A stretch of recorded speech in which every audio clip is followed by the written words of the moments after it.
មានសម្ភារៈនិយមលយដូចគេបងគ្មានសម្ភារៈនិយមលយដូចគេទើបមានមេមិនអាចបន្តស្លោទៀតបានបងក៏ខ្លាចជាមេរំខានអំសិតនៅត្រង់នេះបំណានជាសង្សារព្រោះយ៉ាងណាយើងធ្លាប់ជាសង្សារគ្នាយូរហើយព្រោះយ៉ាងណាបងមិនដែលធ្វើបាបចិត្តអូននៅសង្សារមិនក៏លំខ្លួនបងទីចោល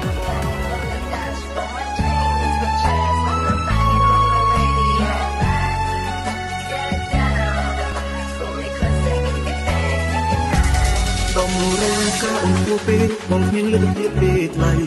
មានត្រឹមចិត្តតែក្តីគ្មានអ្វីប្រជែងនឹងគេសម័យនេះគេចាយលុយមិនមែនចាយបេះដូងស្មោះទេគ្មានន័យគេប្រសាចានេះនោះត្រូវជិះអូនហើយមែនទេបើសម្រាប់ចិត្តចាក់ចេញទៅកំពងនឹងជឿរីងរៃគឺដើមកោគឺខោទឹកភ្លេងរួមមិននឹកស្មានបងគ្មានសម្ភារៈនិយមលយដូចគេទើបមានមេមិនអាចបន្តស្លោទៀតបានបងក៏ខ្លាចជាមេរំខានអំសិតត្រឹមនេះអំណាចជាសង្សារព្រោះយ៉ាងណាយើងធ្លាប់ជាសង្សារគ្នាយូរហើយព្រោះយ៉ាងណាបងមិនដែលធ្វើបាបចិត្តអូននៅសុខសុខមិនក៏ដកខ្លួនបងទីចោលមក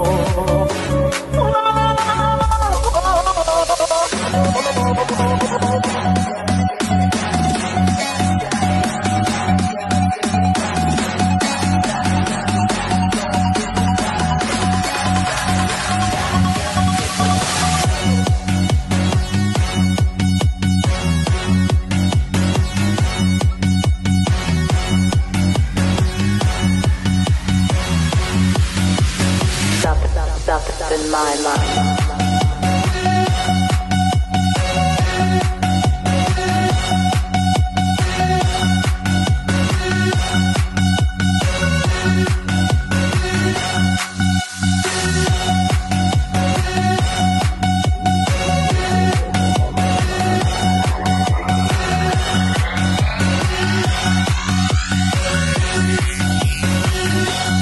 បងគ្មានសម្ភារៈនិយមលយដូចគេ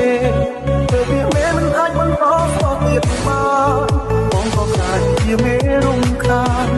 អស់សិតត្រឹមនេះតំណាងជាសង្សារព្រោះយ៉ាងណាយើងធ្លាប់ជាសង្សារគ្នាយូរហើយព្រោះយ៉ាងណាបងមិនដែលធ្វើបាបចិត្តអូននៅសុខសុខមិនក៏ដកខ្លួនបងពីចោលបង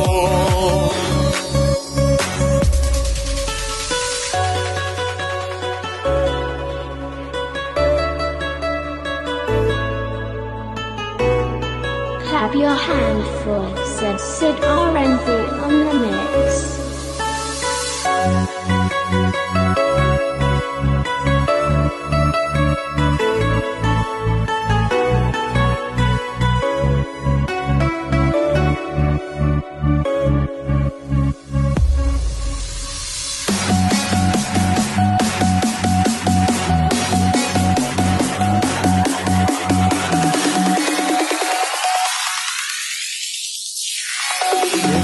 This is Sid R&B.